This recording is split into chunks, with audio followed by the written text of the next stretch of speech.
We're going to finish the chapter 5 and 6 handout. There's also a new handout I sent out, chapter 6 handout 2, which we're actually going to start with. Tomorrow, I'm going to send out the chapter 5 and chapter 6 exam. And at the end of class today, you guys choose what gets put on there.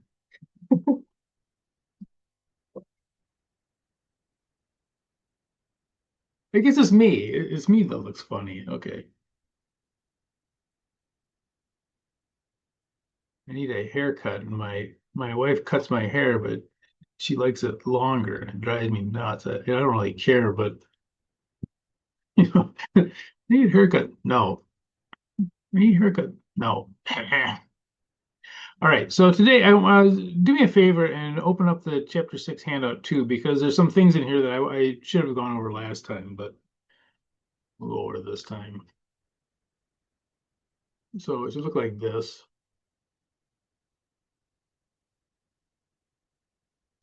We spent about an extra week on this chapter 5 and chapter 6, but I don't mind doing it because I can guarantee you that if you take the CPA exam, this is going to be on it. These are fairly new. The revenue recognition rules are fairly new, and they're going to hammer them. They have for years, for probably like 3 or 4 years here. They were very controversial when they came out. It was delayed, I think, a couple times because companies couldn't comply with them. But now they're full blown, and you're definitely gonna see it on the CPA exam. And so we're kind of doing a whole bunch of them just to kind of get you used to figuring them out because you never know what they're gonna throw at you. Okay, so question is, when you sell something, does the selling price include something else that's not being distinguished from it? And so I got kind of 3 scenarios here.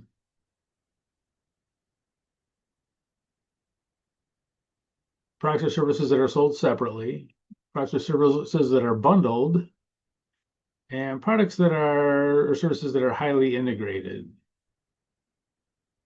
Nope, let's not do that. Make them both the same. Okay. And so kind of give an example here.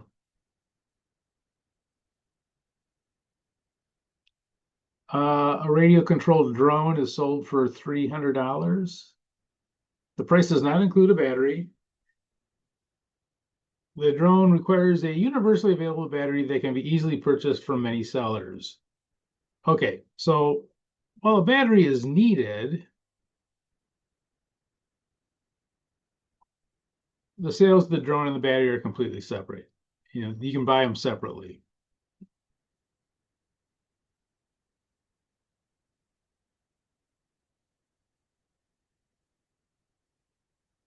Okay, the second one here, this is the problem one. This is basically what, kind of what we're looking at for chapter 6. Products or services that are bundled. Bundled products or services are distinct but are not highly integrated in that they're not one and the same.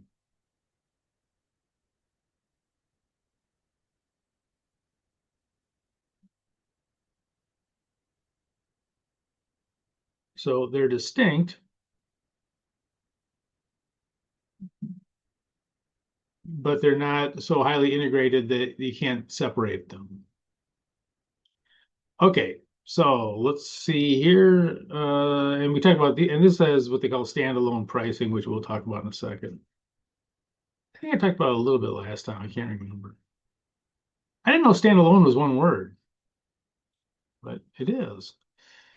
Okay, example. A radio-controlled drone is sold for $300. The price does not include a battery. The drone requires a specialized battery that is only sold by one company for $60. The sale of the drone includes a coupon to buy the specialized battery for $30, a 50% discount. Okay. So what we're going to have here are two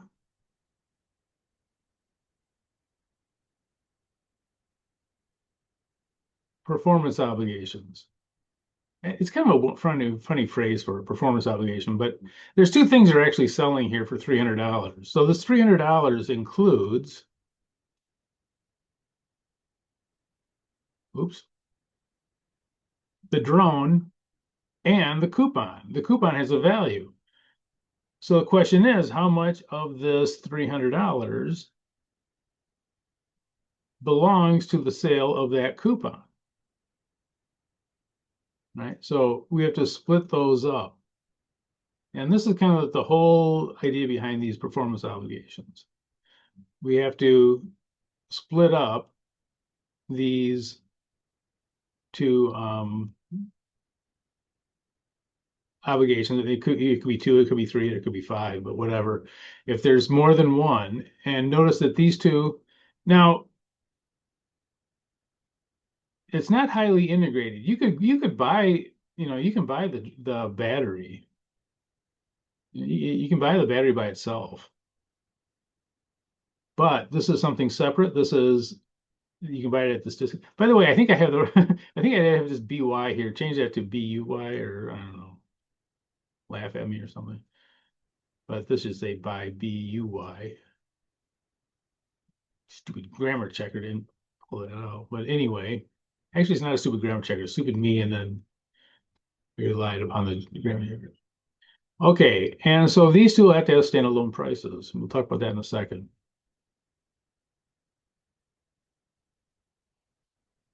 So how much of it is for the drone? How much of it is for the coupon? And we got to get a price for both of those. Products or services that are highly integrated. Services that are highly integrated, these are not separate performance obligations. Okay, so for instance, this one we have a 90-day warranty. Oops.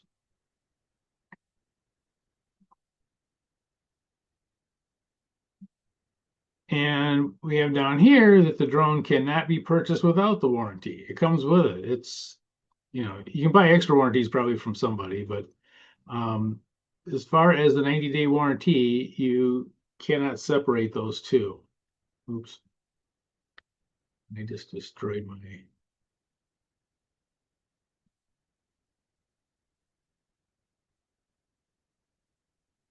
Okay.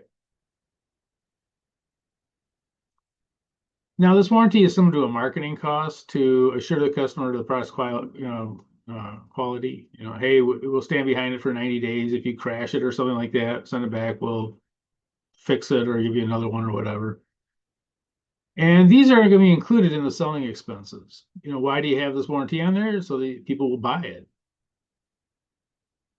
So this is kind of like a marketing cost. And so this will go on your operating expenses under selling expenses. But it's integrated into the product and that you can't buy it without it. Okay. So the second problem we have is that once you figure out that you're selling two different things or three different things or whatever, the question is, okay, well, how much should go to each of those? Right. And in the past, we just include them all together. And I'll tell you one story that I don't know if you ever shop at Kohl's. You never really know what price you're paying, because it's like, there's 10% off, 20% off. I don't know, they used to like randomly give 10, 20, or 30%. You see which one you get, and you buy something and they'll say, okay, for the next month, if you buy something else, it's 20% off. And if you come in, you get 20%. So the question is, well, how much of the sale is for the actual sale of whatever they're buying, and how much of it is for that 20% off that if they come in the next month, they get off? I don't know the exact number on that, but if you shop at Kohl's, I think they still do this. You buy anything there, and they'll you know, if you come back in and whatever, you get this much off, and you can get this, you get this much percentage off, and all this stuff. And so the question is, you know, all those things, they're obviously doing that for a reason, but those are all obviously two different things. You know, there's a sale for today, and then there's a sale for the future. And some people will take the sale, some people won't. You know, so you know, the question is, how do you account for that? Because if you account for it all today, what you're really doing is taking a sale from the future and counting it as today's sale, when really it's not. It really belongs in whenever they whoever uses those coupons. Okay, so now we have to find a price for these things. And the standalone price is if they could sell it on their own. And it's used to allocate the total transaction price of the performance of the contract to the performance obligation. And by the way, contract, like a sales contract, if you go to a cash register, that's a sales contract. You know, you bring up a can of soup to the cash register. There's a sales contract there.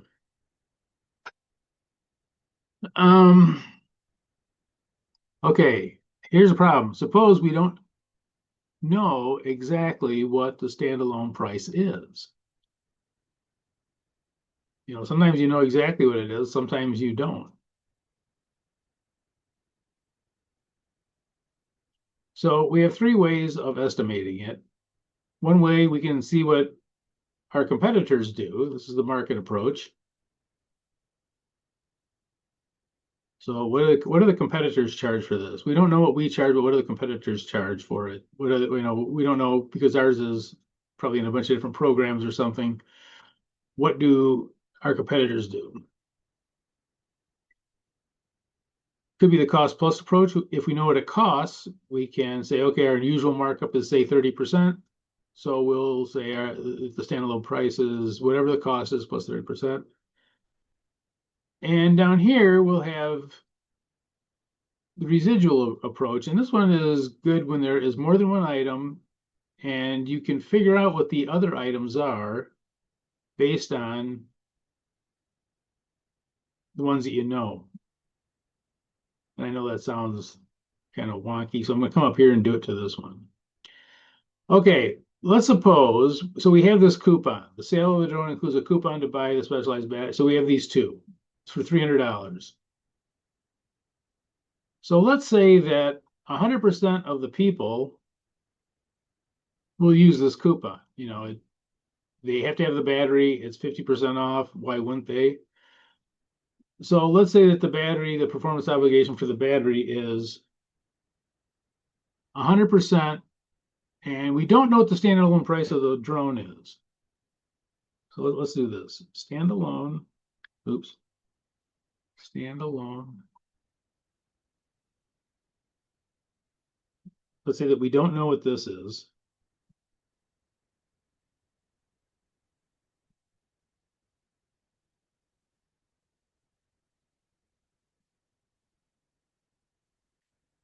How much is the coupon worth?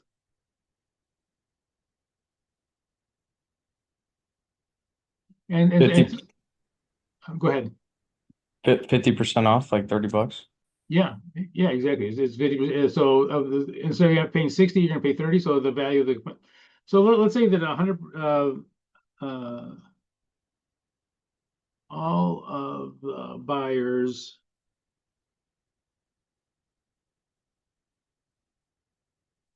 use a coupon. If they didn't all use it, we would make an adjustment for that. But let's say that all the buyers use the coupon.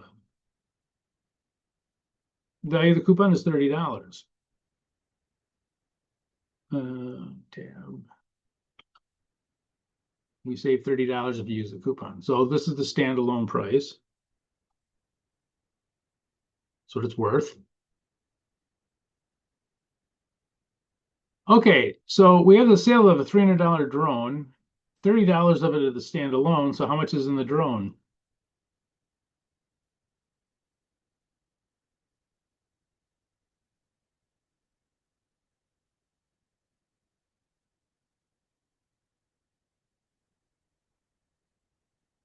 as I say, this is we're going to use a residual measure. How much of the $300 is still left? We know that 30 of it goes towards the do something here.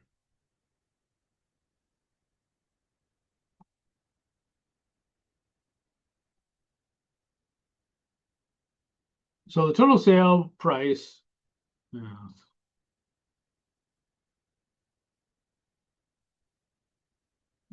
is 300. If 30 of it goes towards the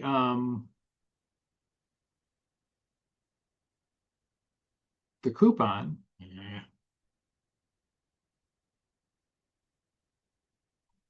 how much of it must be for the drone itself?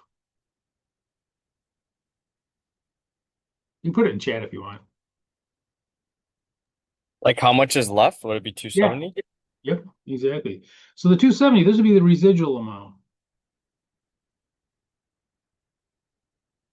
So the residual approach, I'll put my spacing once again. I mess up my spacing for the third time. I know that's not a record for me, but yeah, so this would be the residual amount. So this is what we would use for this when we talk about the residual approach. This is what we're talking about. If you know one of them, if you have two of them, if you know one of them, well, you can figure out what the other one is. So when we would make this sale, we would say that the drone sale was 270 and the coupon sale was 30. And we'd separate those out. And there's costs probably with the drone associated with the drone that we would match up against the drone, but there's also costs for this, whatever we worked out with the company that sells them. Maybe we got a special price on them or whatever. But anyway, we would separate those out as two different things. So the drone sale is really for 270 and the coupon is really 30. So this is kind of, is figuring out these standalone prices. This is with the whole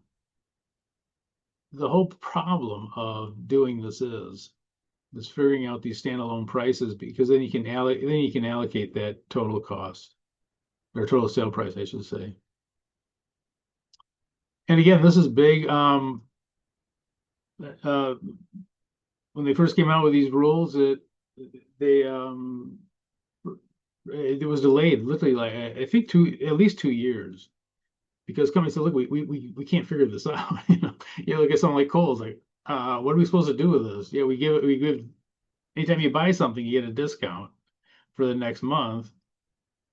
And this happens every time. And how do we know what to value that coupon? So you ran into all these scenarios, and they just didn't have the accounting systems either. We have no idea how to track that. And so it took a couple of years for them to figure out how to do the tracking of it to make these the revenue sales more accurate. Okay, let's go back to the one we were working on last time, the chapter 5. I think we got down to blah, blah, blah, blah, blah.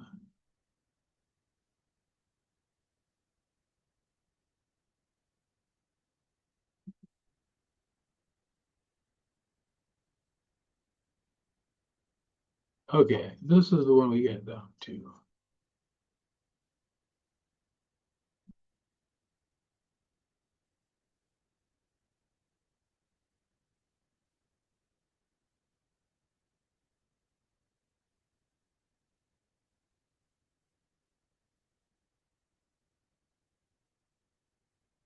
All right, so let's take a look here. Clark's is I got 2 commas there. Oh, no, I got none. I do. I don't know. Okay, Clark, a shoe retail. Oh, wait, that shouldn't be a comma. That should be a period.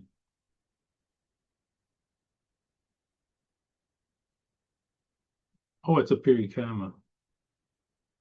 I don't know.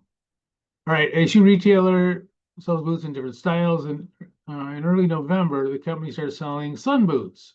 customers for $70 a pair. When a customer purchases a pair of sun boots, Clarks also gives the customer a 30% discount coupon for any additional feature purchases in the next 30 days. This is kind of like what Kohl's does.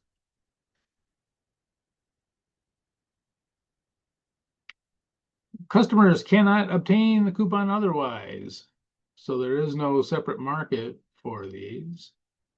Clark anticipates that approximately 20% of the customers will utilize the coupon, and that the average of those customers will purchase additional goods that normally sell for $100. Okay, so 20% will buy, of the customers will use it, and they'll purchase additional goods that will normally sell for $100. Okay. How many performance obligations are there in the contract? All right, well, the obvious one are the first one will be the sun boots.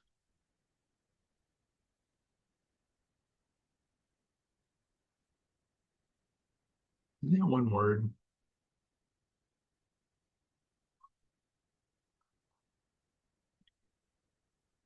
So obviously they're buying whoever's buying these are buying the sun boots, but they're also getting the what?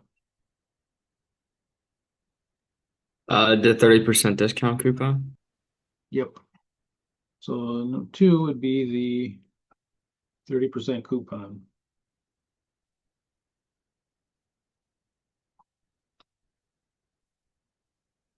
So these are going to be the obligations. Now,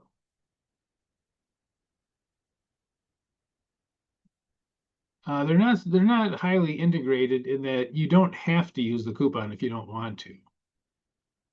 Right? I mean, you can use it, but you don't have to. I guess I already got those bolded. You don't look bold.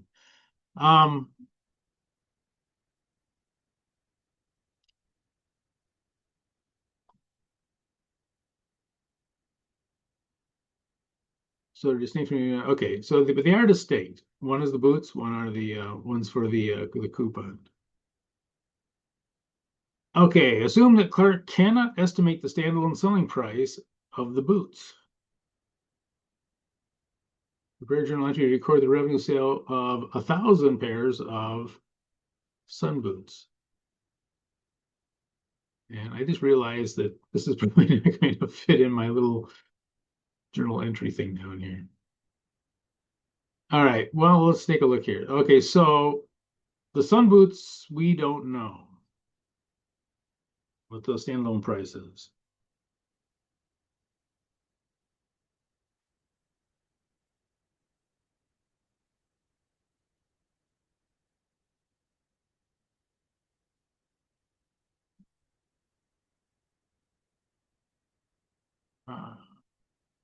Okay, wait, let me do this a little differently. So let's say this is 1. Oops, 1. So I'm just going to say standalone price, we don't know.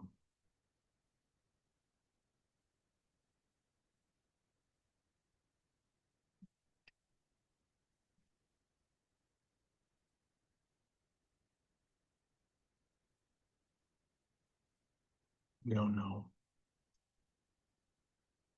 We'll make that turquoise because it's sad. We don't know.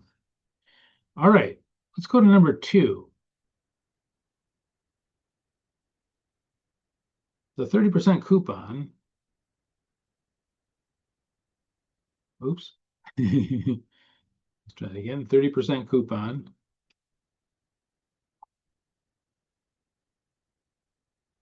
What's that going to be worth? How much of those are going to be in the sales on average?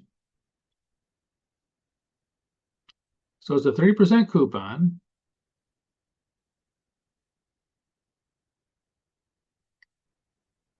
On average, they'll sell. Would it be a percent, or would it be like of the 1,000, like 30% of the 1,000?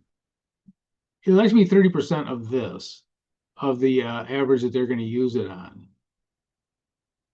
So if on average they're going to buy $100 worth of stuff,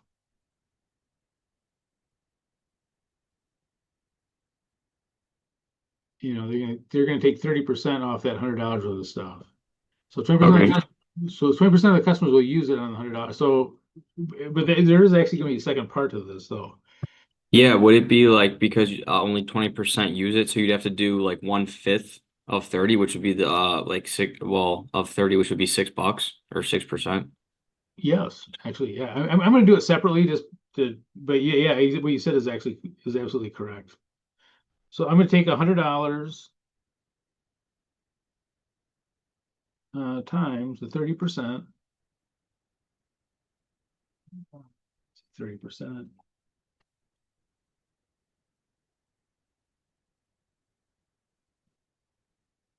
You can also you just do it by times 0.3.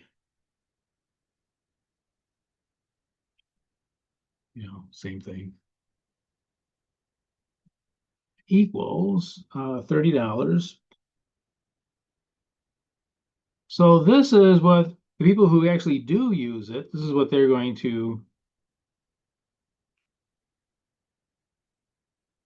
this is what that coupon's worth to them. These are exactly the same thing. I'm just,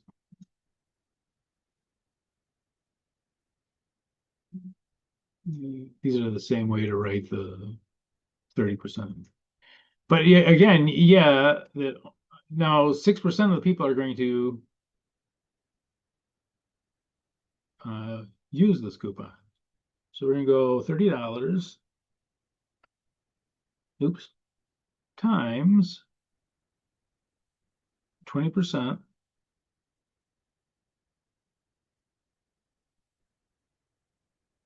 equals, now you said 6%, which is absolutely what that would come out to. So this would be 6%, but I'm going to say what was it, $6?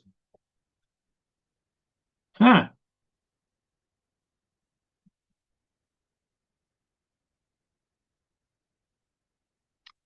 and it'd be the same thing down over here.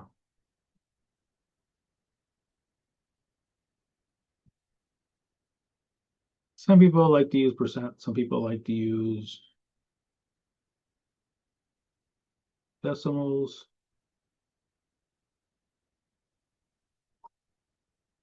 So this will be the average. Oops.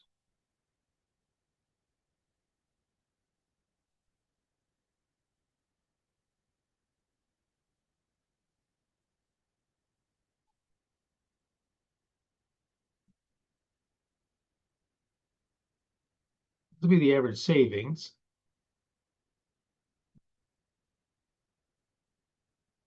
And then this, yeah, the average usage.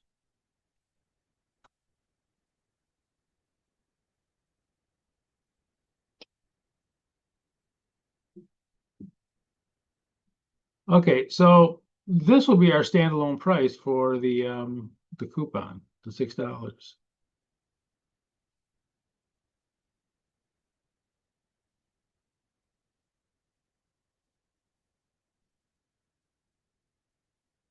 Okay, so I'm gonna put that over here a little further.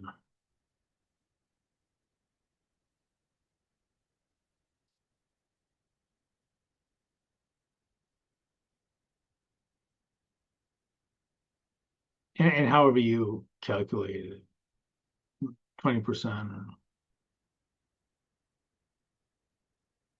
or 0.2, same thing.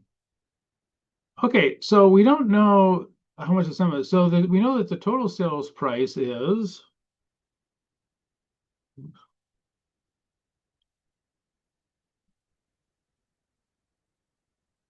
total selling price is $70.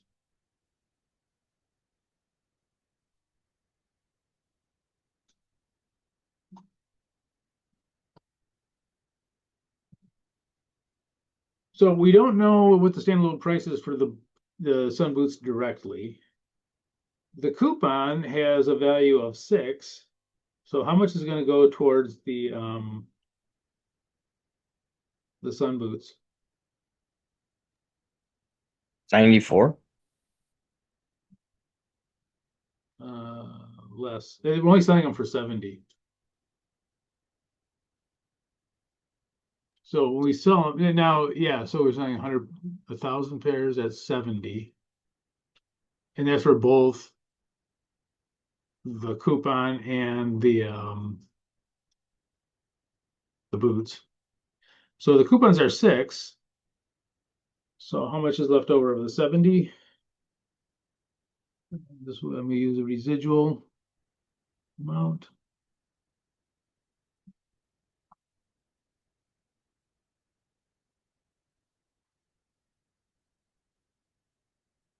Must be 66. No,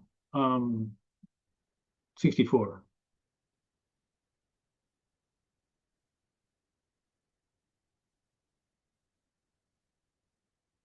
Oops.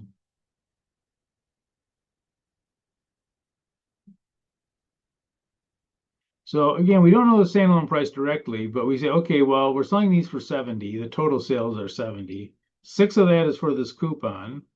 On average, that's what somebody's going to use that coupon for, is 6.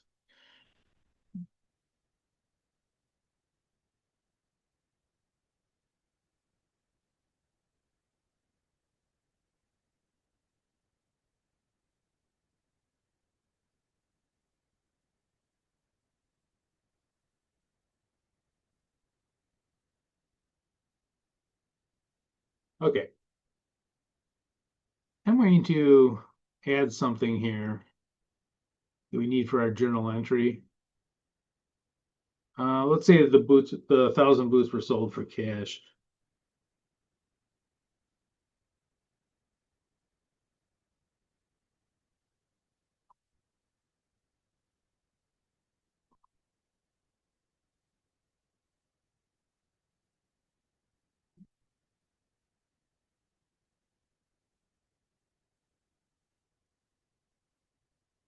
They could have been on an account or something, but for our journal entry, we need this. Did they pay for them or not?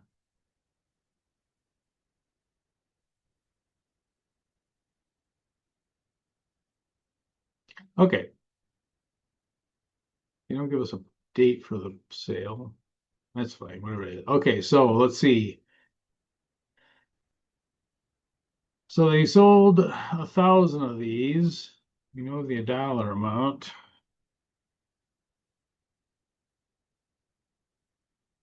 1,000 times 70.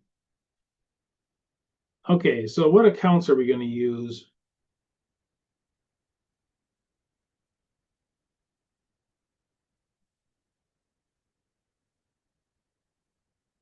Let's take the easy one. Would it just be like a revenue? Yes, there's gonna be revenue. There's also gonna be the cash is gonna get it, but yes, we definitely will have a revenue. I'm gonna put the cash in first because actually because it's easier. But so the revenue, cash is what kind of an account? Asset, right? Yep, asset. And we can look over here and see that, because it's an asset, let's make it green. Actually, let's make it yellow. It's the hardest part of accounting. So it's going up with a debit. So this will be 70,000. Okay, now the sale of the boots.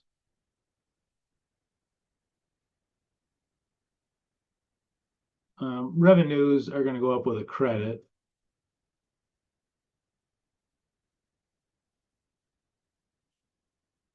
So let's see, revenue for the sun boots.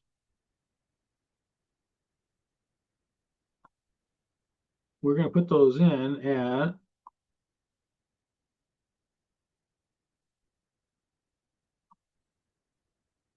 the standalone price of 64.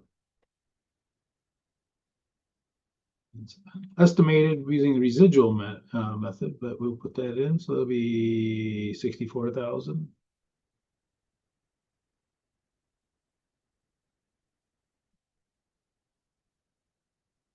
Oops.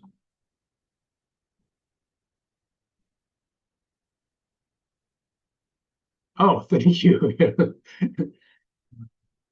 Thank you, Vanessa.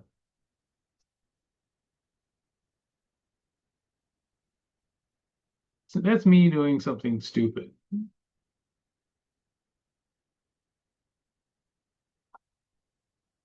Which I'd like to say is highly unusual, but actually it's not. Okay, so, ooh, here's something stupid. I didn't realize I'd need to have another row.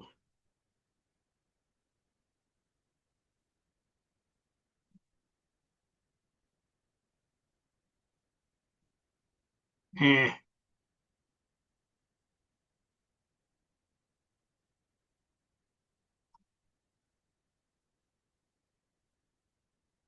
Would that other row be for the discounts? yep. So now, but here's the thing. We know that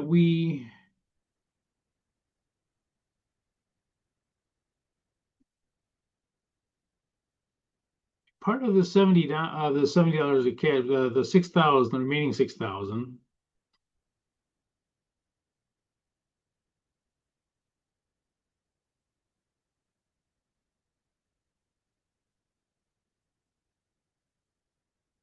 So that remaining 6,000.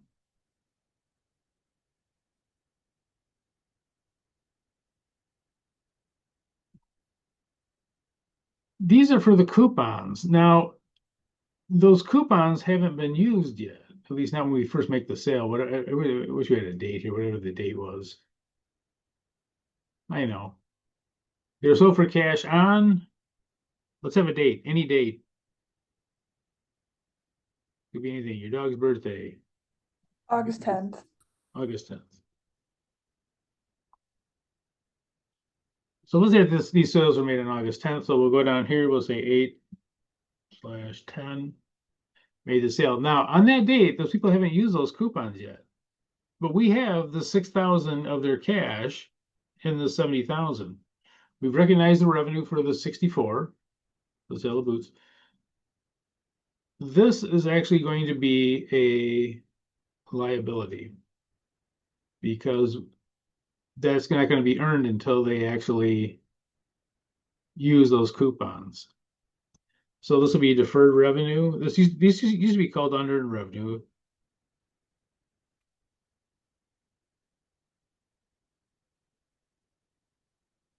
And this is a liability.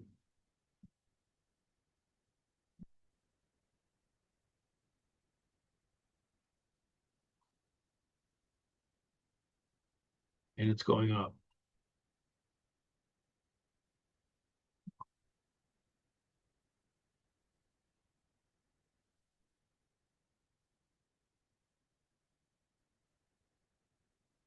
So this is a liability and it's going up. And this is kind of why we do this. You know, in the past, we would just say we sold some boots for 70,000. But the value of those coupons would not be considered. They do have a value and they're separate. You know, they're not highly integrated, they're separate. But they are they have a value to them. And you know they have a value or they went to put it on to make the sale. So that's going to be a deferred revenue. Now, when those coupons are used, this deferred revenue is going to turn into regular revenue. It'll look like this. You know, so when the coupons are used, oops, I'm not going to make a whole separate thing for it, but it'll look like this. Deferred revenue will come off.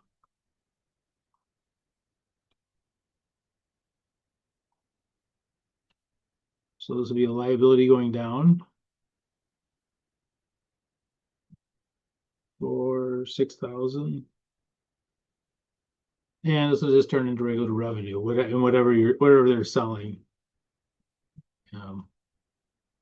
Could be more of those sun boots, who knows? So when the coupons are used, this will be the journal entry that'll be entered for it.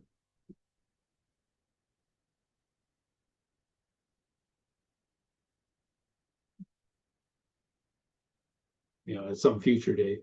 So it won't be recognized right when you make the sale at 6,000. It'll be recognized sometime in the future. And again, you know, if you look at this, I know that these aren't like huge dollars, but you can, as a percentage wise, you know, you could really overstate sales by quite a bit. And you know, one thing about, if you're wondering why they get so crazy, but why are they so crazy about the sales and the expenses and all that stuff? Why do they get so nutty about it? A lot of times those are two very big numbers. And the net income, what, you know, or net loss, whatever, is usually a very small amount compared to those two. So a little bit of a change in either one of those. You know, it's not unusual for a company to have, you know, income as say 3% of their sales. All right. So you look at this. Nope, not that. You guys can't see what I'm doing. You know, I'm in the wrong thing. Okay, so you look at this and you go, okay, what percentage of it is that? What's 6 divided by?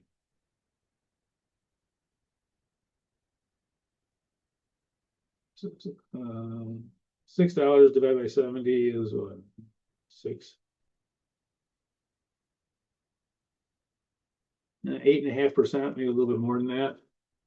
So this could be the difference, you know, putting that all into a sale could be the difference between a company looking very profitable and one looking like they have a loss.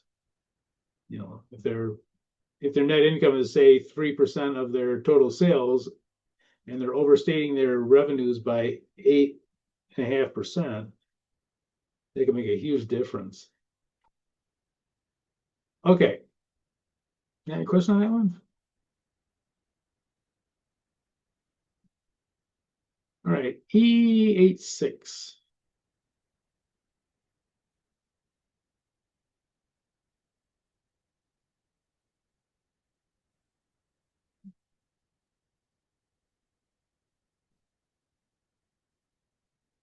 All right, this one's a little wacky. This one's really wacky. You should probably skip it, but I'm gonna go through with it. It's similar to the one we just did. As part of the contract with the seller offers a 25% coupon to Bionics for any purchase in the next 6 months. The seller will continue to offer a 5% discount in the same time period available to all customers. Okay, so this is actually kind of important.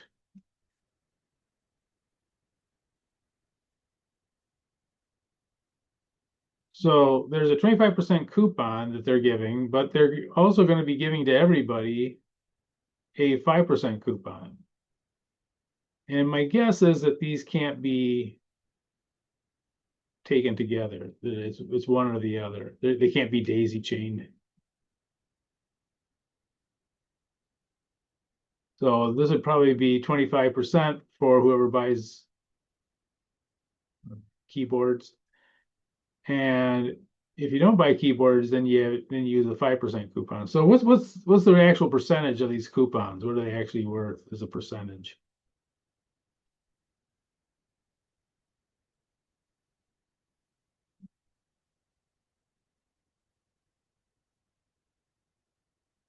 You know, what kind of an advantage does it give to the people buying it?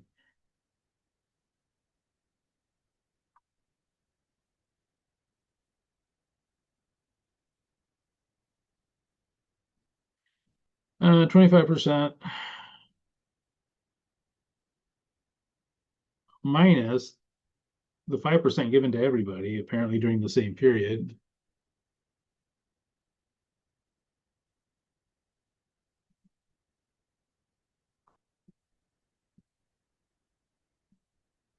So the actual percentage for this is 20%.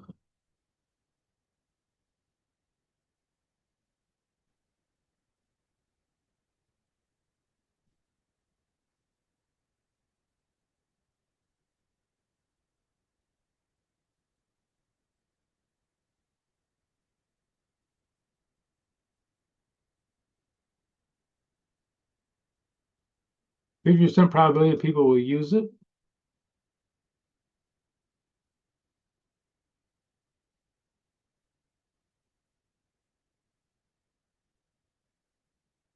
And the coupon, 25% coupon, which is really the 20% coupon.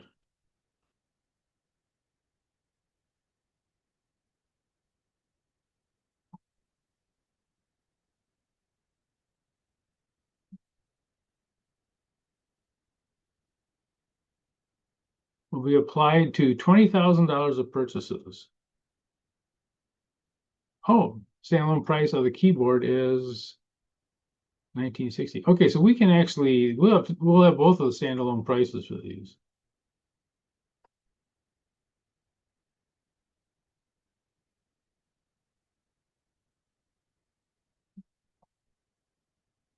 Okay, so let's take a look here. Performance obligations. How many are there in the contract?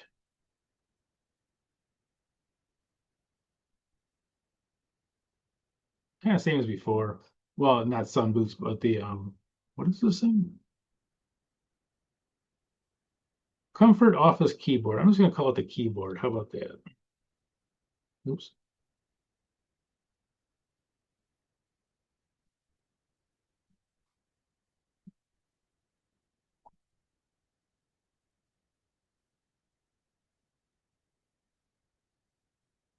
Okay, so the keyboard is the first one.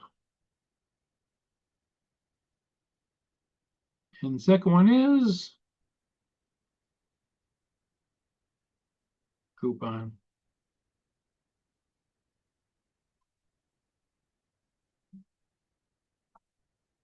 And the coupon is it's stated as 25%. It's really only gives the advantage to the oops. It really only gives the advantage to the purchaser of 20%.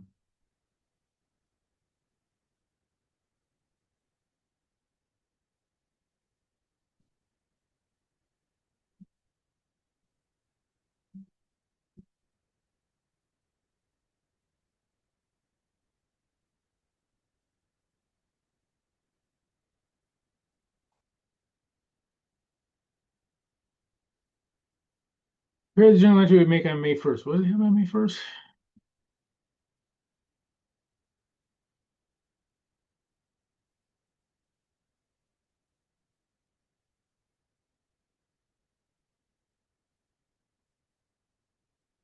Okay.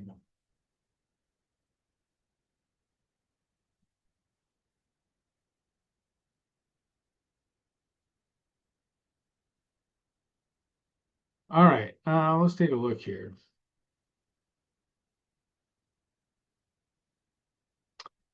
A couple ways you can do this. Let's do oops. Let's do the easy one first. Keyboard.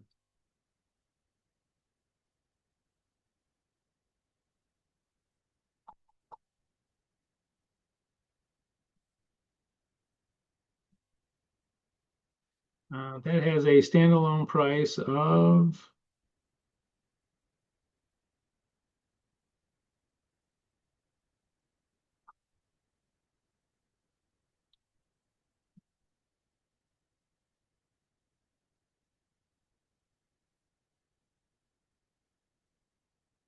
they gave it to us here. 1960.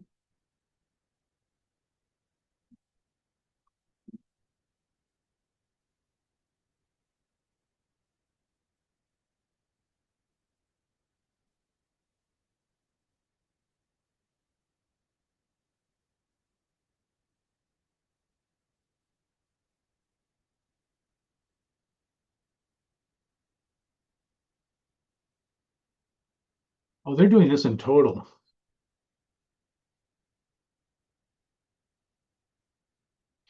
So we have to do the standalone in total.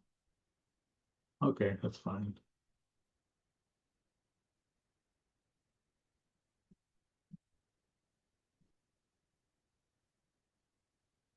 We could back it out the per item. That would be more of a hassle.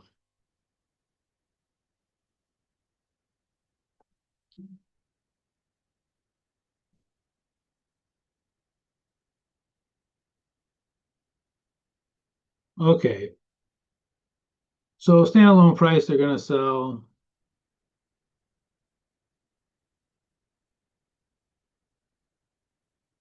$5,000.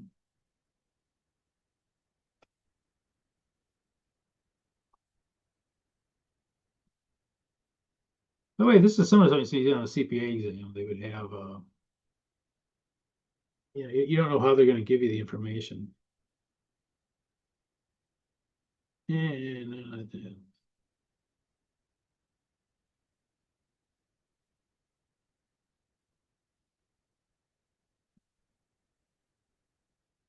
Okay, that's 98,000.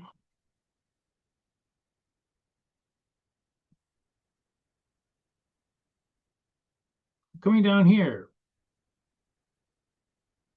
the coupon. They're going to use it on $20,000.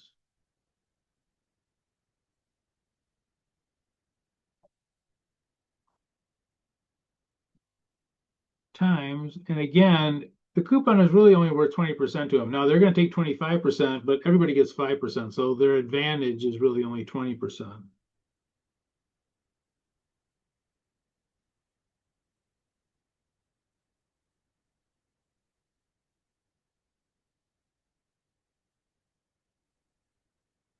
Was 4,000. Is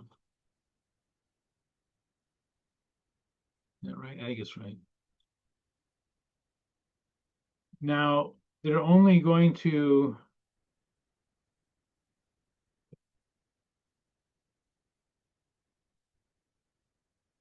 only how many? 50% are going to use it. Kind of like the last one we just did. So the $4,000. Forgot the 4. Times 50%.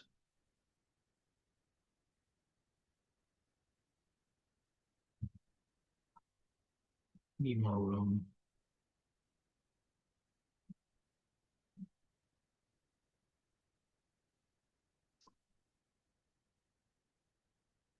Oops.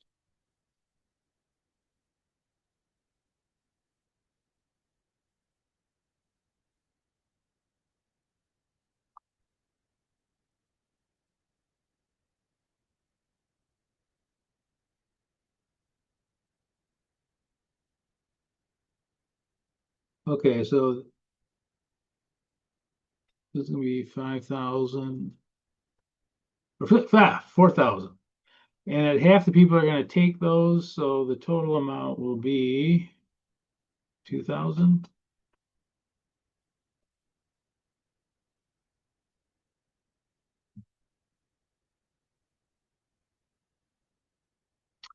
Okay. Now we have a problem.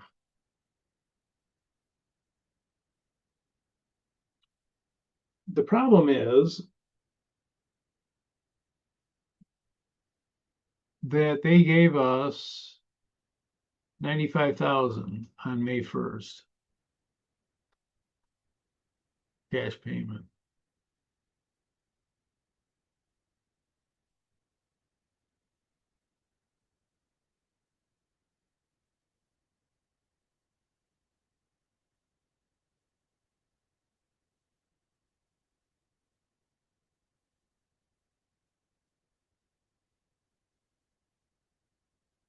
So what's the problem coming over here?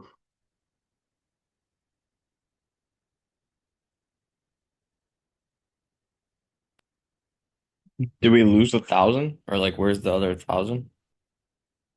Yeah, well, actually, it's more than that. So the actual value of standalone of these two would be 98,000 plus 2,000. It's 100,000, right?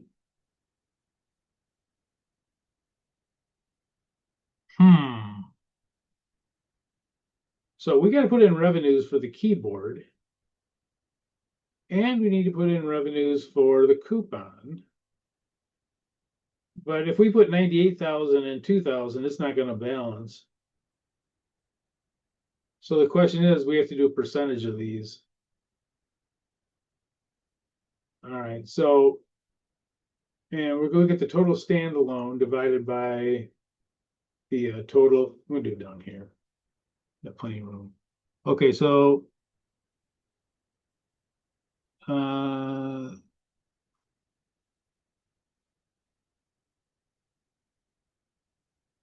there's a few different ways you could do this one. I'm going to do it, I think, what I think is the quickest way. The total sales amount of it was 95,000, right?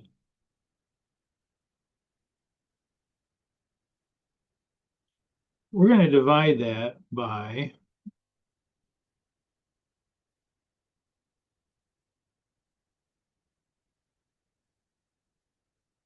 the total standalone.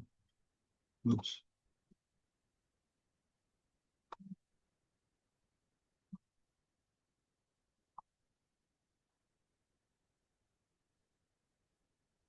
Total was 100,000. Yeah, there's a few different ways you could do it. The book shows kind of a little bit longer way. You'd actually do two calculations like this instead of one. Oops. But part of my job is teaching you guys how to be lazy, like me. Okay. So what we're going to do is say, okay, 0.95 or 95%.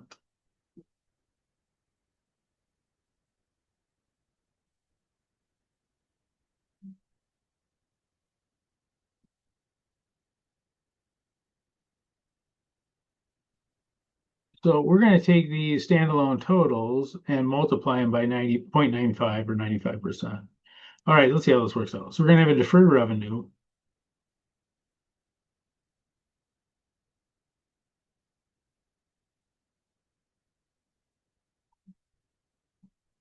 Oops. And this is for the keyboard.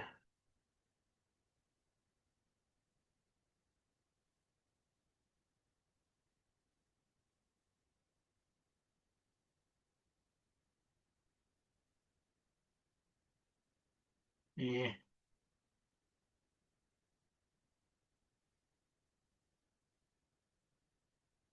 So let's see, the standalone price is 98.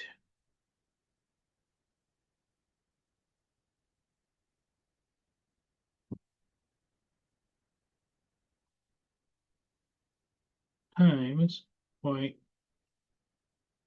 I'll say 0.95 or 95%, however you want to put it. 98,000 times 20.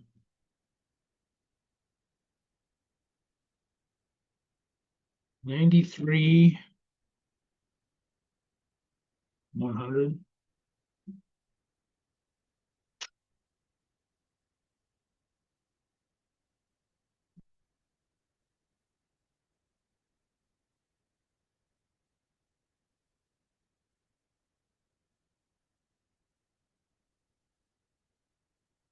And deferred revenue coupon.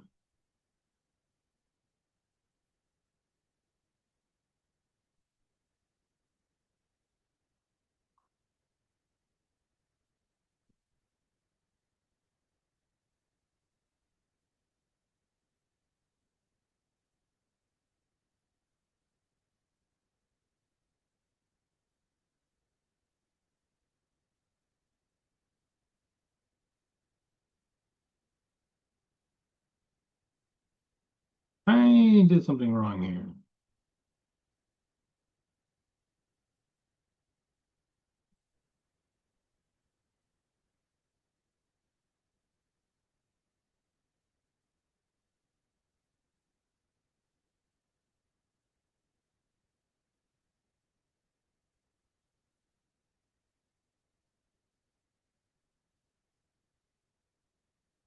Make sure I got these right before I do anything.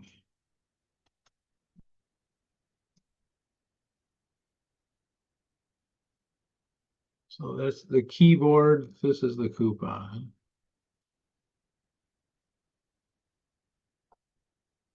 And we're going to multiply each of those by 95%.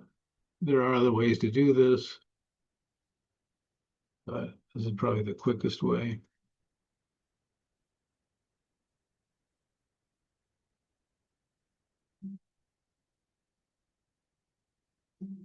Okay, so 95% of 2000, 1900. Everybody use a calculator. 2000 times 0.95. Yeah, it's 1900.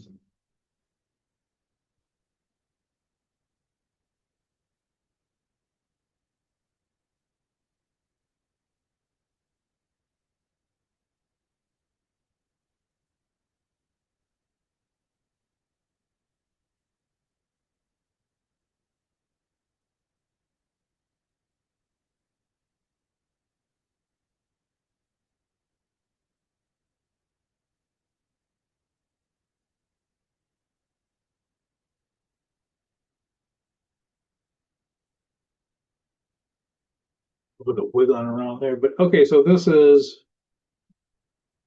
the journal entry you make. So deferred revenue keyboard, deferred revenue coupon. Now, okay,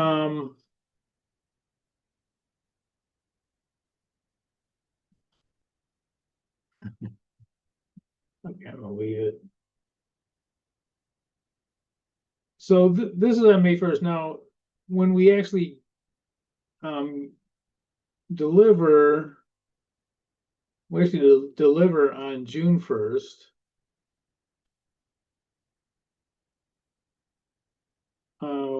What journal entry would we make?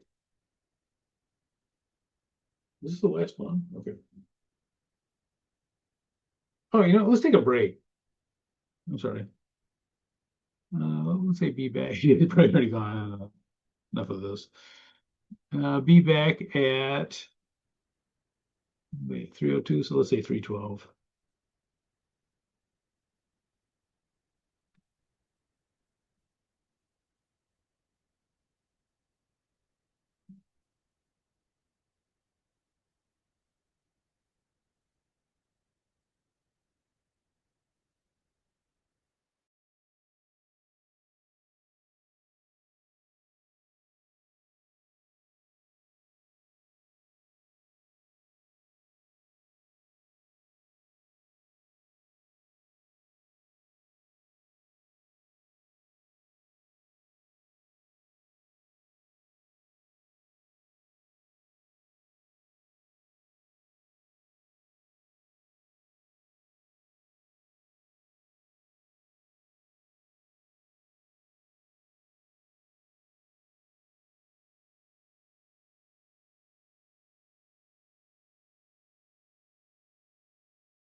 Okay, tell you what, let's jump into.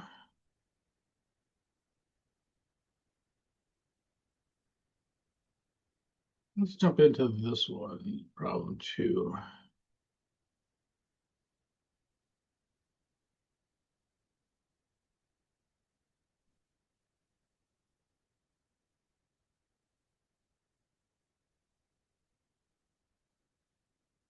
Okay, so this is I'm sorry, this is handout, the new handout.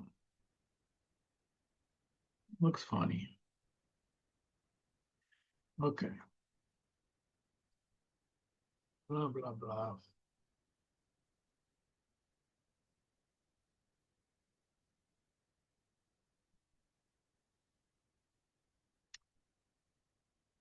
I know why this one is funny.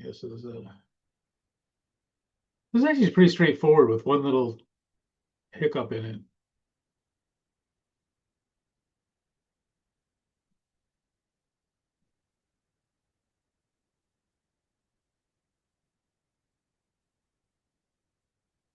Okay, so 614. This actually isn't a performance thing. It's I don't know what you'd call it. Maybe kind of a negotiating or part of a contract that is not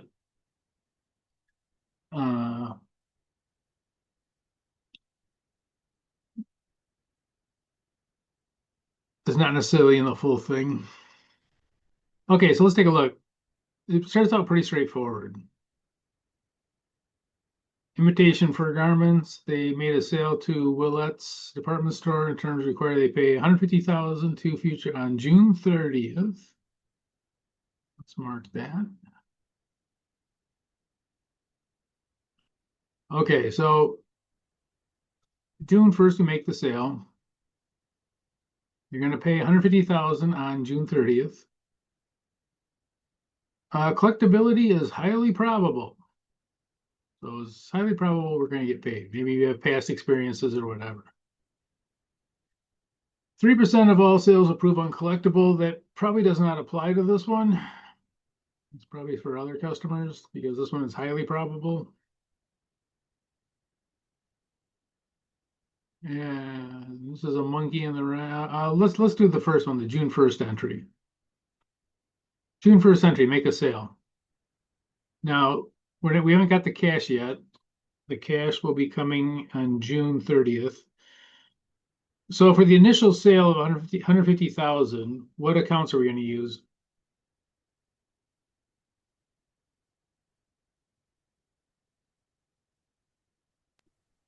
Would it be accounts receivable? Yep. Accounts receivable.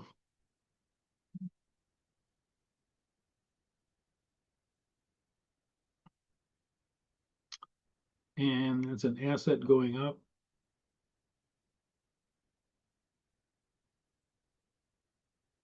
$150,000.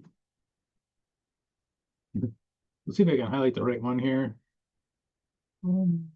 Sweet and green, I guess.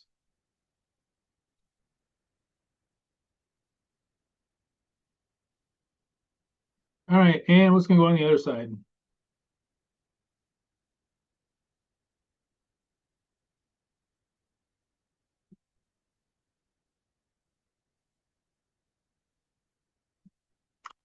Would it be revenue? Yep. Revenue and revenues are going up. Revenues are always going up for the most part. 99.99% of the time they're going up. So this would be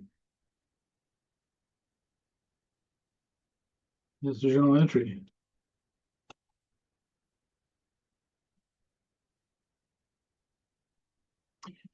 The advertising services are a little bit wacky.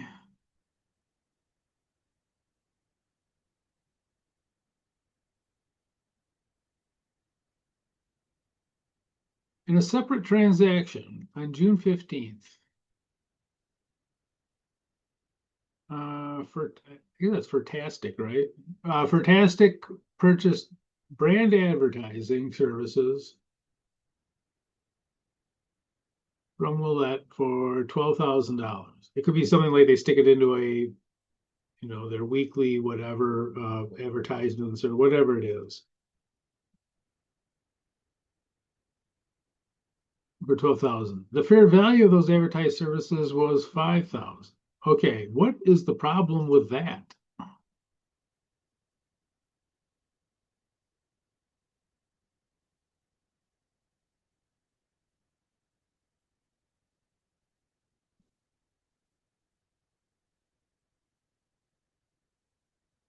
There's something wacky going on there with it. What is it?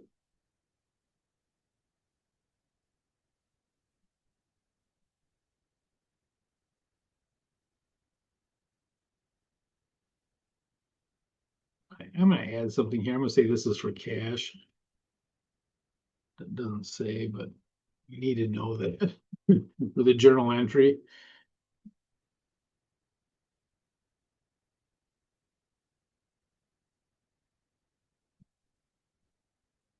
What's the weird part about that transaction?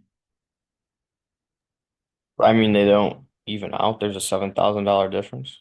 Yeah, they paid $12,000 for 5,000 worth of advertising. And so the question is why? And this kind of leads to you think, okay, well, why would they do that?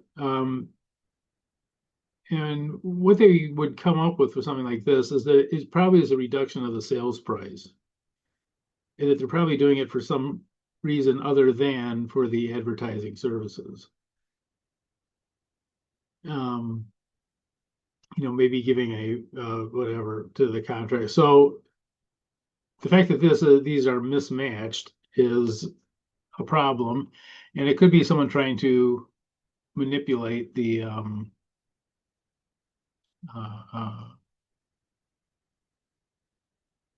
the sales records or something.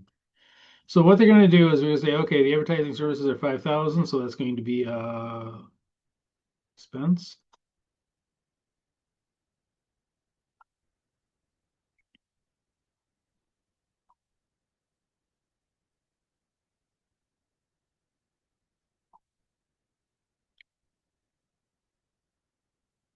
For 5,000.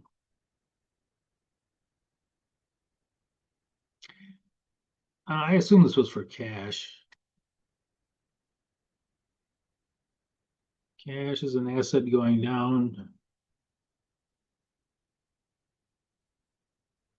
Gave them 12,000. And we're probably going to count that as a reduction of the revenue. This is sort of like a give back of some sort of revenue of 7,000. And this is going to be a plug number. Whatever. So that's kind of the odd part about this one, is that it is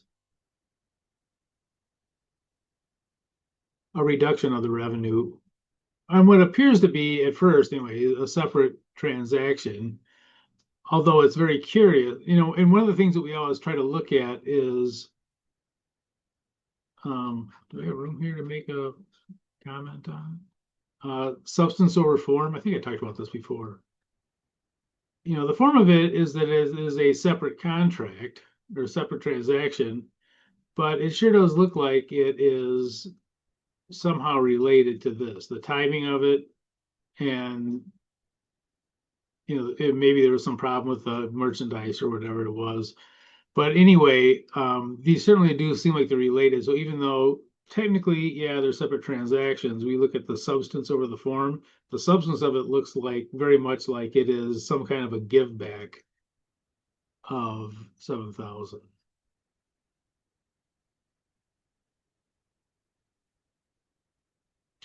Okay, receipt of 50,000 from Willett on June 30th.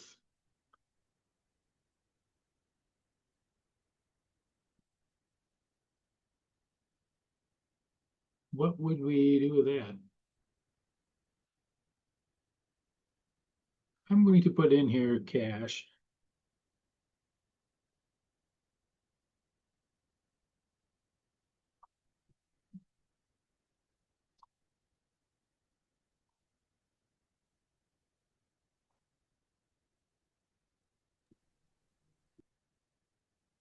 Is there cash going up or down? Cash is going up. Yep. Cash, asset going up. You don't have to put those cash, asset going up thing. You can put it, but it's not necessary.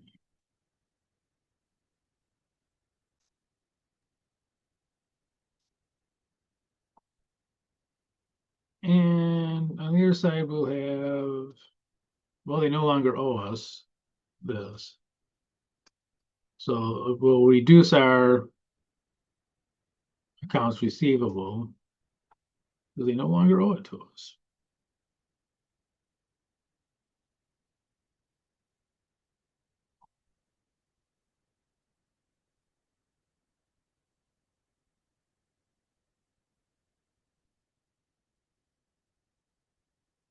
Oops. Yeah. Here we go.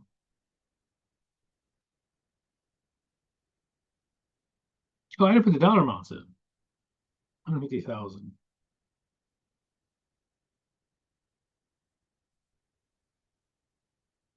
And so that's just plain old counting 210, get the cash, take off the accounts receivable.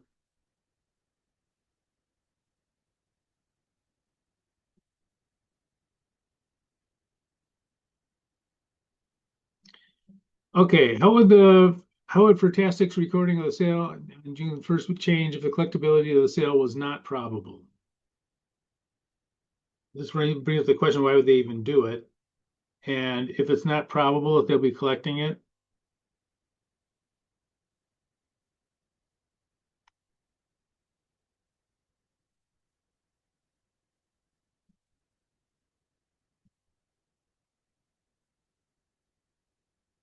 no revenue would be reported.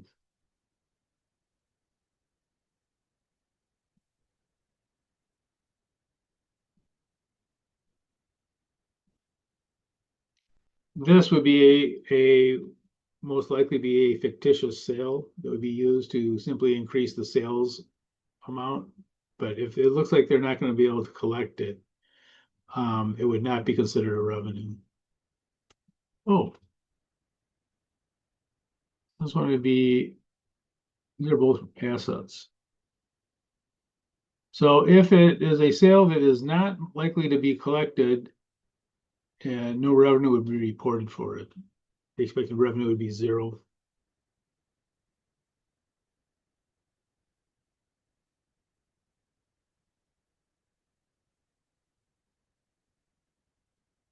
These are called straw sales. You know, you sell it to somebody who's not going to be able to pay it. Okay.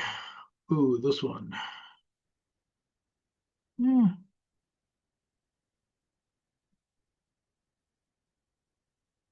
Yeah, this one's not too bad, actually. There's a lot of writing stuff in it, but it's not that bad, I don't think.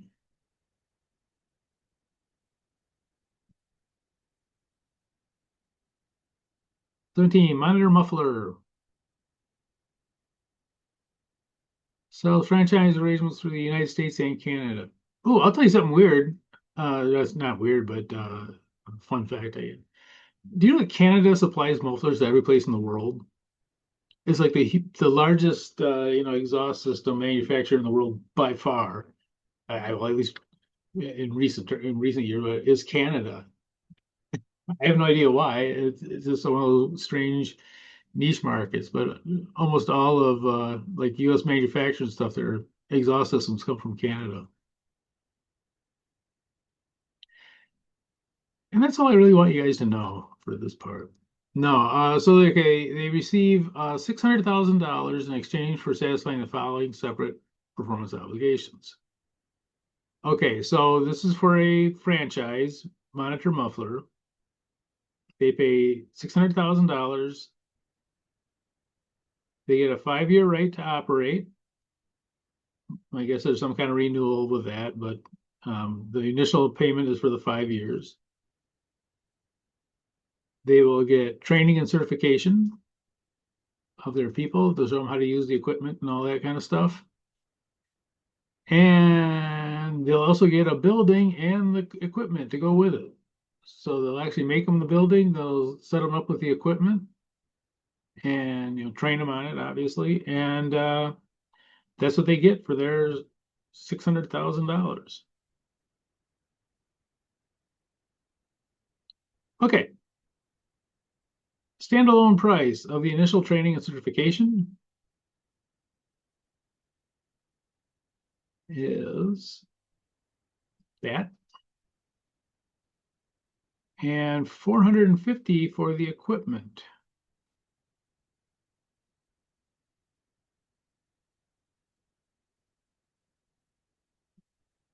And they get the estimated standalone price for the 5-year right to operate. Oh, they're using the residual value. Okay. So the 5-year right gets the residual value. Okay. So standalone pricing for each. The initial certification was how much? Oops.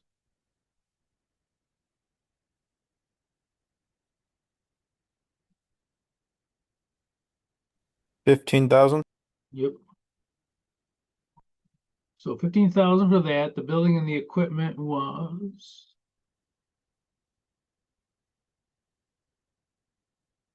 Was it 450? Okay, so the residual approach. Okay, so let me.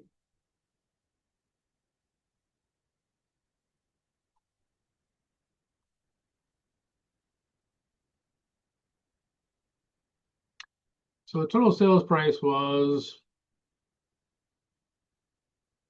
600,000 somewhere here.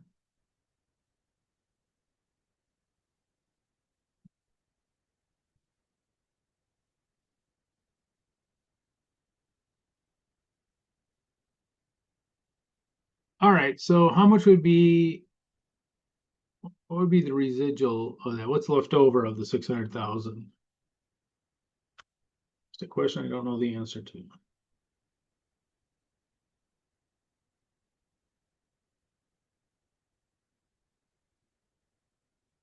Anyone?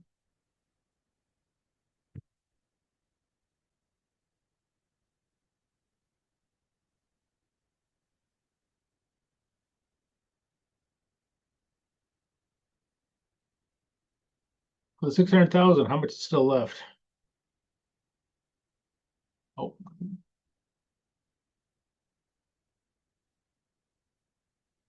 135,000.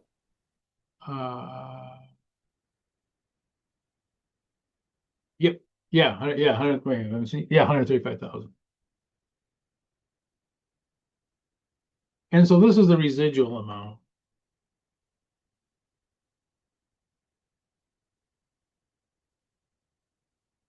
Now, of the 600,000,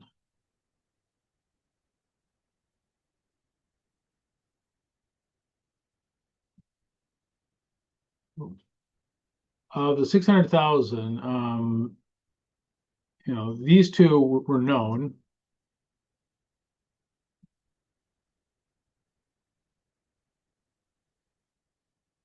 Standalone.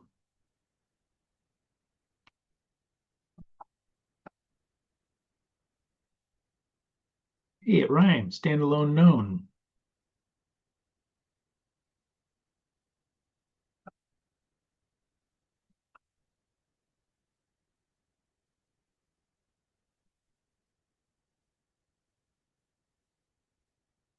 And so let's use the residual method.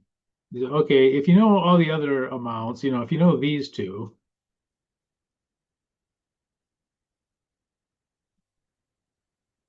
then whatever is left over is going to be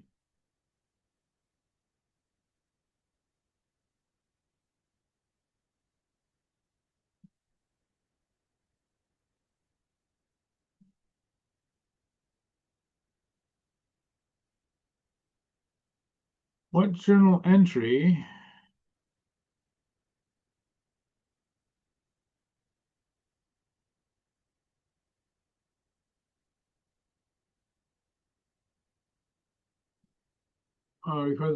July 1st. Okay, I get these dates Okay, so let's see.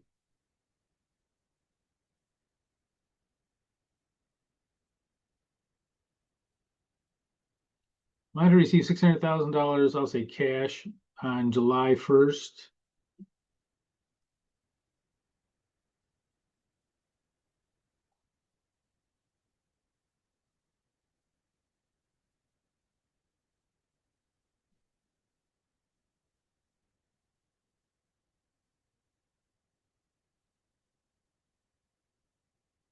Yes,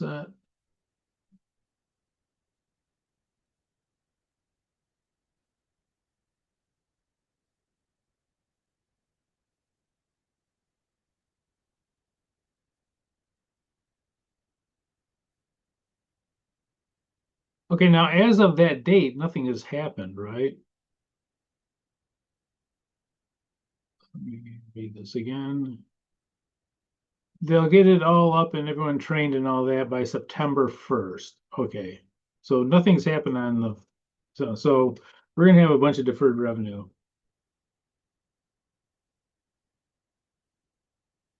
So deferred revenue, training, this will be a liability.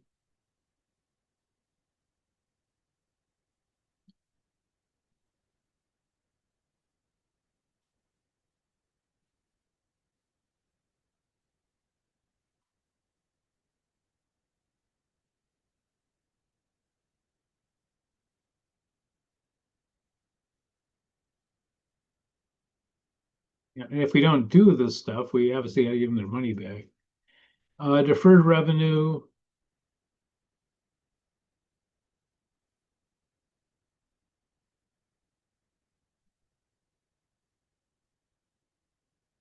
Oh, I didn't put the amount in. The training was what? Sort of 15,000.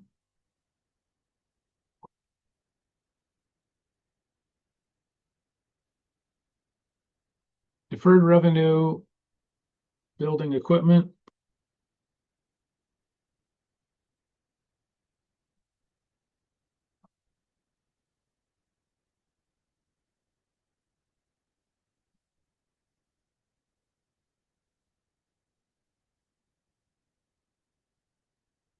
Or 50.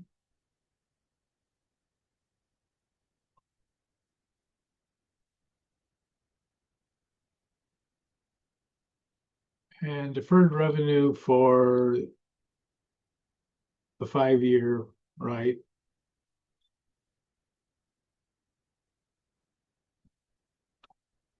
These are all liabilities.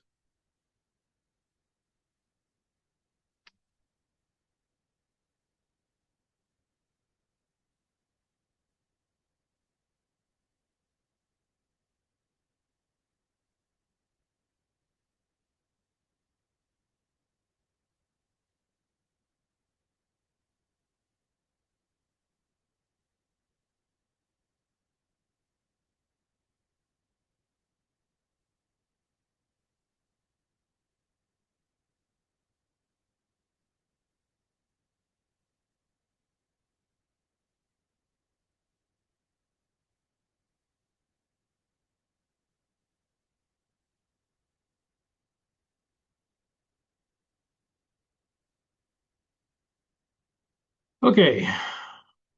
So we got the cash. We have these liabilities for deferred revenue. On September, if I, okay. Assume that they actually started this on September 1st.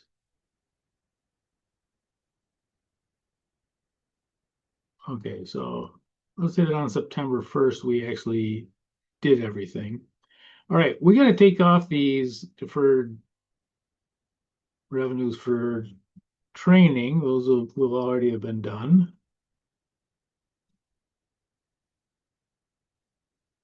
Oops.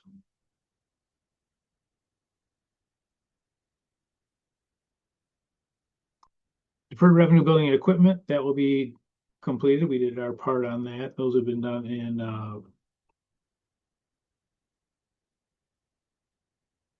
enough room here. I'm going to get a little more room here. Okay, now the tricky one, the 5-year right to operate starts on September 1st. We have to figure out how much that is. You can do it a couple of different ways. You can do it by months. Maybe that might be the easiest way to do it, but I'm probably just going to do it by 5 years and then do it, see how much it is per month. Okay, so let me see here. I'll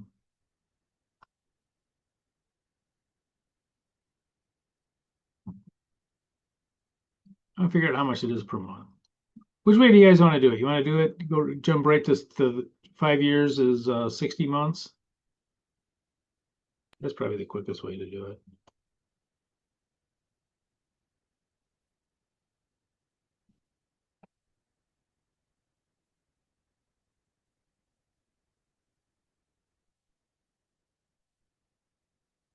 So 5 years equals 60 months. So we want to figure out how much it is per month because they only had this for a few months in this year. So what we're going to do is take the 135,000. So this is 5-year right.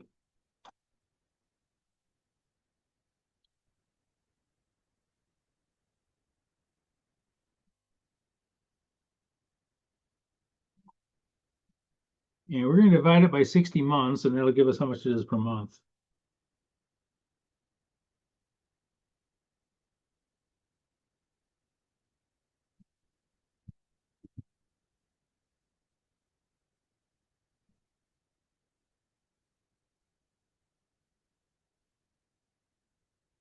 Does not look like it's going to be a nice number. Oh, it's not so bad. Okay, so it's going to be $2,250 per month.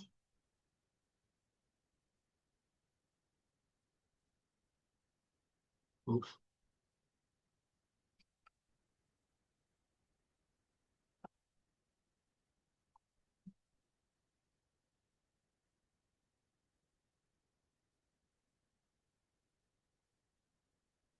How many months did we have it in? See here, 2027. How many months did they use?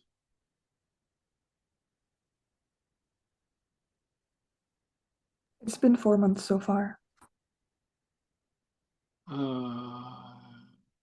Yeah, so all of September, November, just sorry. September, October, November. Yeah, okay. I'll put it over here. So we had it for all of September, October, November, and December.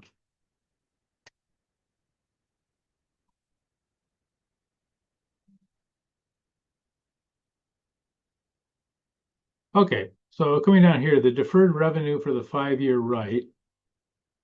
We're not going to take all of that. We're going to take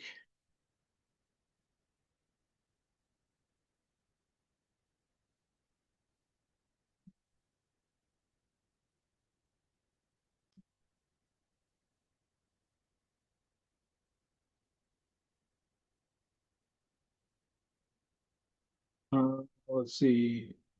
Oops. 2,250 times 4 months.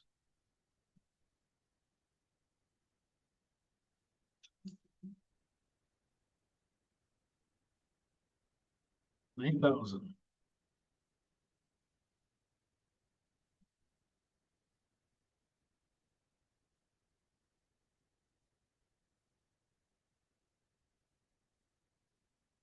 So these go together.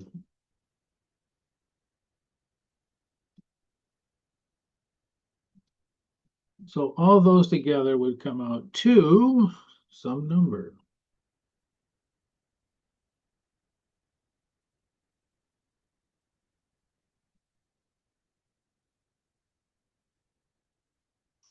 $474,000. I'm going to check that. Make sure I'm not putting a stupid number up here. So that's how much revenue we have. We're not going to get to problem 6.2, so we'll skip that one. Oh, let's write that right in there. Skip that one. Skipperoo. Okay, so this will be our revenue we recognize. So it's pretty straightforward, except for this part. I mean, it's not. I mean, it's not crazy bad, but you got to think a little bit on it. Stuff like this really isn't difficult. It's tedious. You know, this is.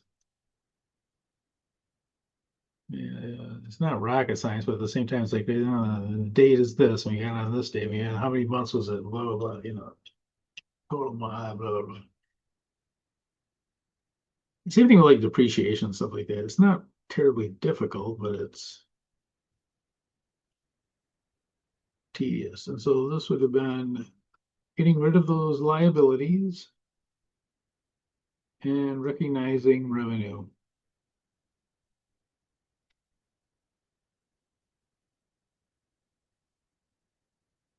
A.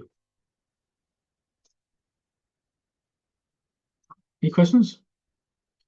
Okay, next thing we're going to do, you guys are going to pick what we put on the test.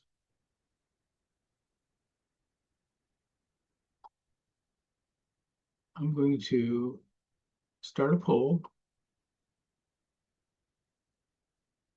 This one is not going to be available. We didn't do, well, if you want to pick it, we can. It's, there's a lot there.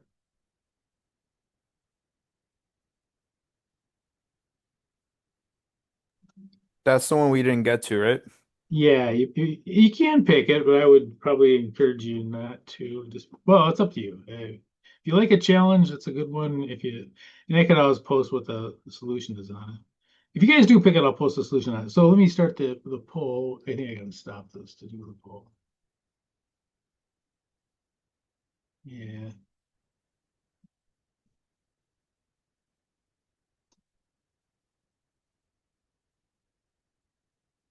Poll. Okay, so let me go back to sharing the screen.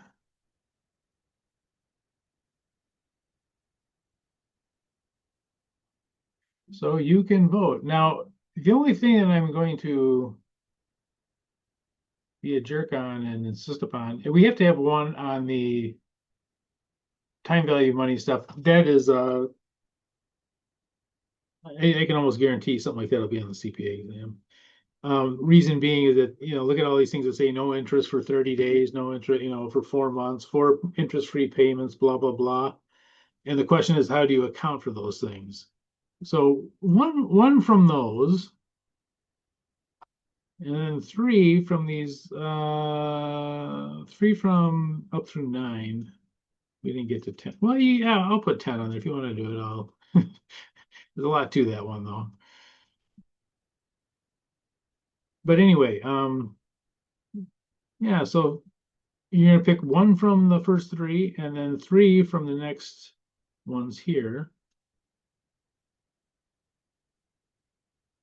And if you're wondering, well, gee, don't you have a plan to, this something like this, any one of these could show up on the CPA exam, and there's probably equal probability that any of them would.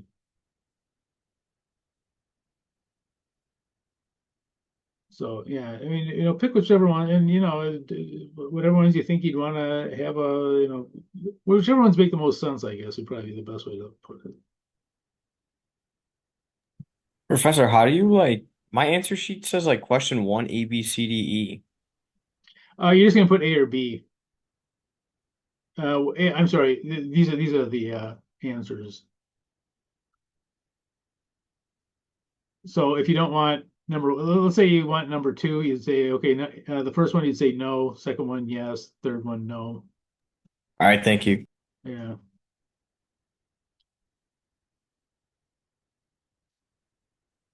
So you're going to end up with 1 yes and 1 through 3, and then 3 yeses down here. Actually, I think you just leave them. I don't know if it lets you leave them blank, and you may have to put something in for the last one too. Let's put in no.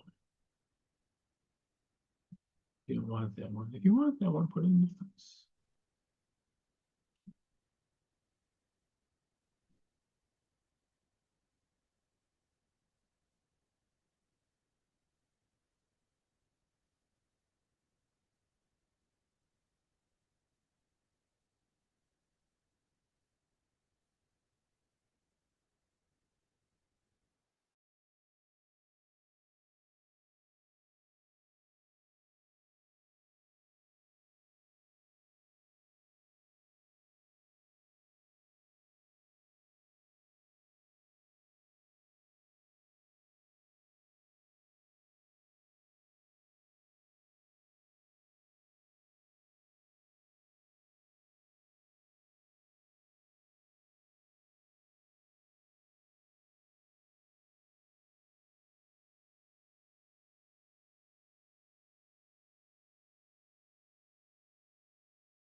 Okay, is anyone still working on it?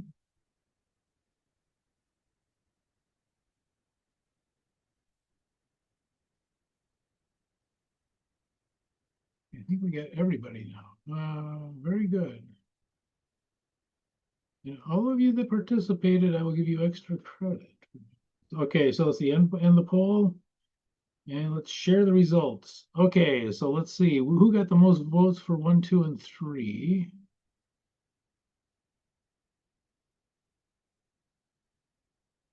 Okay, so 1 got 75. 2 got 67. And 3, everybody hated. Okay, so let's do this one. So this will be that'll be on there. One like that. Let's go to these next ones. I'm going to put down the the yes ones here. Let's see here. So this is more 75.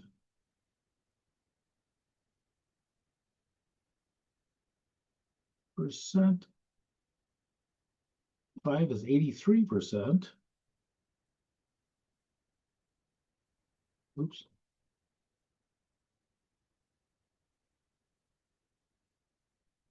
Uh, 6 is 50-50. We'll leave that one out for now.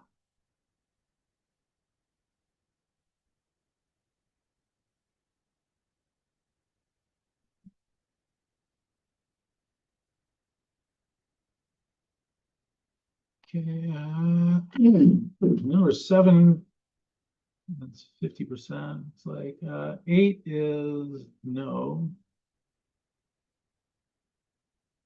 9 is 50-50.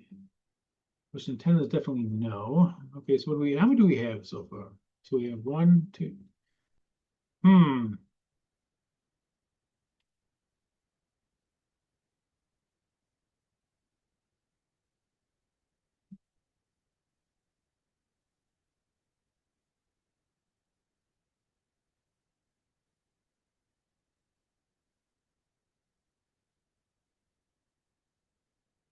Well, so far we have, so these are definitely the ones that are in. Oop.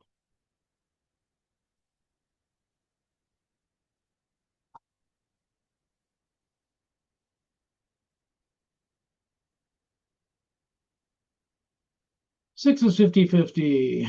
7 is 50-50.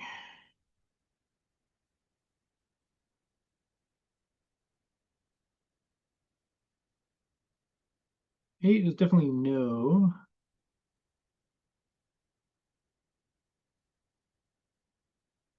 9 is 50. So it's actually between 9 and 7.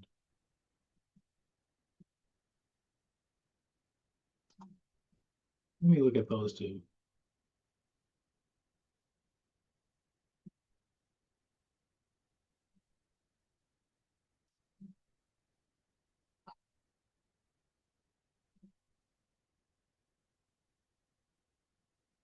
Six, 8.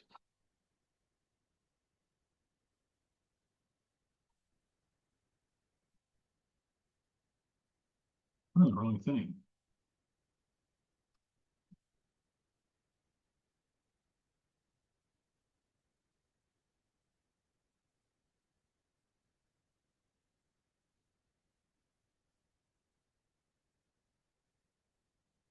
E6, 8, and the other one.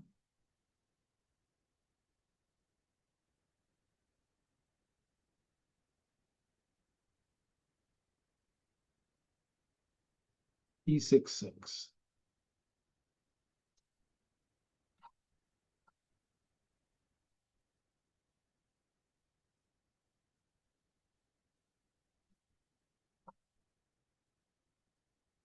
What about that 50-50? What about a coin? Let's see here. We gotta have a coin here somewhere. Oh, I got a medicine bottle. It's yeah, two-sided. So I'll flip it. Someone call, oh wait, what is it? I like that. I like that. Tails is E6. Okay, tails are 6 and heads are 8. So tails are 6. 8's a little more tricky though. Yeah, it's true. Well, they're neither one of there's a couple wacky things about both of those. No, you, I think a good idea is you also give us one as extra credit. Oh, I do like that. Like post both of them, but like if we do both E6 and E6 8, like we get extra credit, a little bit extra credit. Or if we messed up on a different one, like it'll fill the credit in. Yeah, no, they did take like the 4 best. Yeah, take like the best 4 out of 5. Okay, I'll do that. So these two will be, well, let's put both of them on, and best 4 out of 5. And if you do all 5, your worst one, I'll count as extra credit because these will all be worth 25%, and the extra credit may be worth 5 or something. So out of the 100%, you'll get the most points, and then your worst one, I'll give you the extra credit. So if you get like half it right, you'll get +3 or whatever. Okay. All right, we'll do that. So these are the ones that I'll have on there, and that way, whether you pick 6 or 8, you should be happy because you'll get that, and then very good. All right, and I'll have that out by tomorrow. Thank you, professors. Didn't do that at a time. Big crystal ball. Okay, all right. I will talk to see you guys next week, and tomorrow I'll have that. It'll be emailed to you guys. Yeah. Thank you, Professor. Have a good night. All right, great. See Have a you. good night, Professor. Thank you, Professor. Okay.